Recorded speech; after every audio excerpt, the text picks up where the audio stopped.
यह रेशम की डोर नहीं बस, यह रेशम की डोर नहीं बस, यह रिश्तों का पावन बंधन, यह संस्कृति समाज का रक्षक, यह संस्कृति समाज का रक्षक, रक्षाबंधन का अभिनंदन, रक्षाबंधन का अभिनंदन।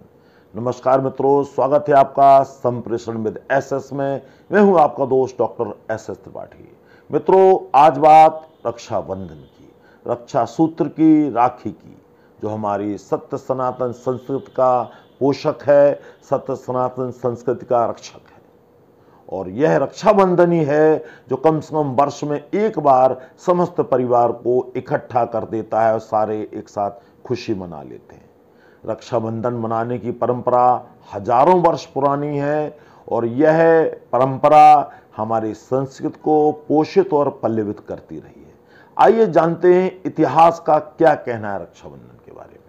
तो मित्रों, अगर हम अतीत के पन्ने पलटें तो रक्षाबंधन मनाने के पीछे अनेक पौराणिक, धार्मिक, सांस्कृतिक, सामाजिक मान्यताएं हैं जिनकी वजह से हम रक्षाबंधन मनाते हैं। जिनमें पहली परंपरा जो सबसे पहले आती है वो है भगवान श्री कृष्ण द्वारा उनकी मुंह बोली बहन द्रौपदी की रक्षा का प्रसंग। यह भी रक्षाबंधन के पीछे एक बहुत बड़ा कारण माना जाता है। दूसरा है श्री हरि विष्णु का राजा बलि से महामाई लक्ष्मी द्वारा वापस मांगना। और तीसरी जो पौराणिक परंपरा मिलती है वो मिलती है कि जब दैत्यों में और देवताओं में युद्ध हो रहा था तो देवता हारने लगे, तब इंद्र की पत्नी इंद्राणी ने एक अभिमंत्रित रक्षा सूत्र देवराज इंद्र को बांधा ताकि उनकी विजय सुनिश्चित हो सके। और उसके बाद देवराज इंद्र की देवताओं की विजय हुई। तो यही भी बड़ा कारण है। कालांतर में छत्राणियों द्वारा अपने पति राजा को तिलक करके अभिमंत्रित रक्षा सूत्र बांधने की परंपरा भी इतिहास में खूब फली फूली है और इसके बड़े सुखद परिणाम निकले हैं।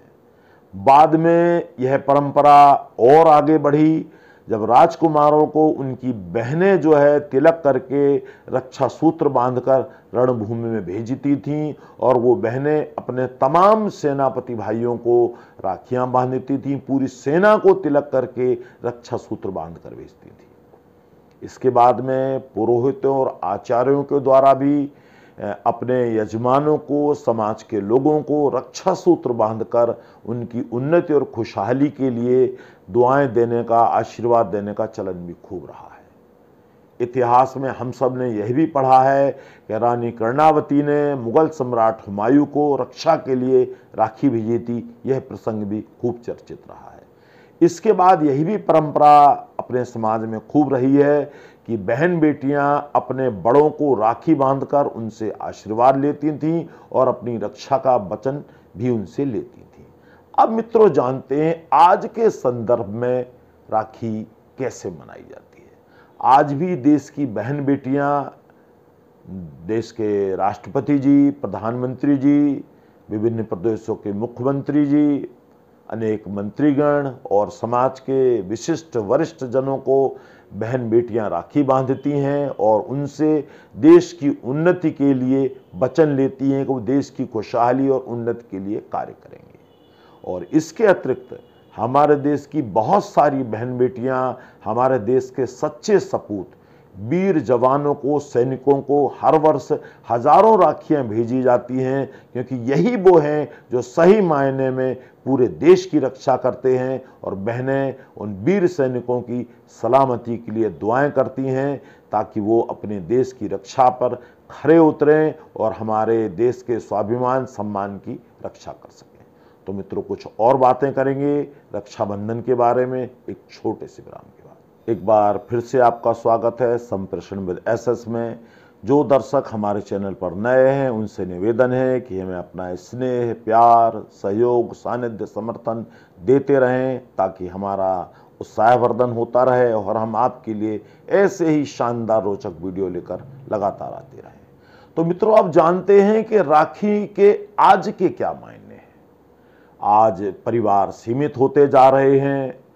ज़्यादातर परिवारों में किसी के सगे भाई नहीं हैं तो किसी की सगी बहन नहीं है। ऐसे में आप अपने मुंह बोले भाई बहन को अवश्य रक्षाबंधन में शामिल करें। और वैसे भी मैं मित्रों बताना चाहूँगा दर्शकों को कि रक्षाबंधन की जो परंपरा शुरू हुई है वो सगे भाई बहनों से शुरू नहीं हुई है, मुंह बोले भाई बहनों ने ही इस परंपरा की नींव डाली है।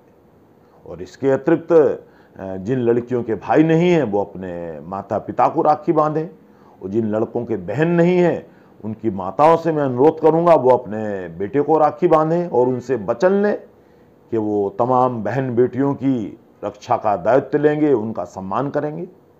और माता पिता से भी मैं कहना चाहूँगा कि वो अपने बच्चे, चाहे वो बेटे हों या बेटियां हों, उनसे रक्षाबंधन पर यह आश्वासन जरूर लें कि वो चाहे अपने माता पिता या ससुराल के माता पिता किसी को भी वृद्धाश्रम में नहीं जाने देंगे, उनकी अच्छी देखभाल करेंगे, तभी रक्षाबंधन का पर्व सार्थक माना जाएगा।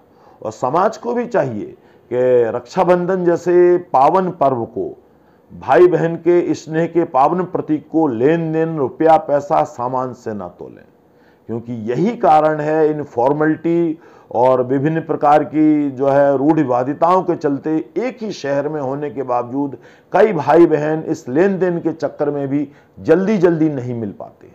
तो ये सब चीज़ें दूर की जानी चाहिए, रूढ़िवादिता समाप्त की जानी चाहिए, ताकि भाई बहन जैसे पवित्र स्नेह के बंधन के बीच में ये बेकार की चीज़ें ना आए।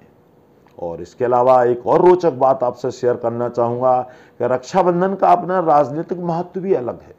बहुत सारे धुर विरोधी मैंने देखे हैं जो रक्षाबंधन पर एक हो जाते हैं। तो मैं तो यही कहूँगा, चलो कुछ भी सही, अच्छा सही, अगर रक्षाबंधन के नाते ही हो रहा है, दूरियां घट रही हैं, तो बड़ी खुशी की बात है, बड़ी प्रसन्नता की बात है। सारांश रूप में मैं यही कहना चाहूँगा कि रक्षाबंधन का भाव भाई बहनों के बीच एक दिन नहीं पूरे वर्ष भर रहना चाहिए। बहन बेटियां साझी होती हैं तो रक्षाबंधन तभी सार्थक है जब बहन बेटियां समाज में बेफिक्र होकर, सुरक्षित होकर घूम सकेंगी और सम्मान पा सकेंगी। कोई बेटी होने पर जब मुंह नहीं लटकाएगा, प्रसन्न होगा, तभी हम समझेंगे कि रक्षाबंधन का पर्व सार्थक हुआ। लिंग भेद समाप्त होगा, महिला सशक्तिकरण की दिशा में अच्छे प्रयास होंगे और उनके सुखद परिणाम होंगे, तभी मैं कहूँगा कि रक्षाबंधन का पर्व सुखद है, सार्थक है, सटीक है। तो इसी तमाम शुभकामनाओं के साथ आप सबको रक्षाबंधन की बहुत बहुत शुभकामनाएं। अपना ख्याल रखिएगा। नमस्कार।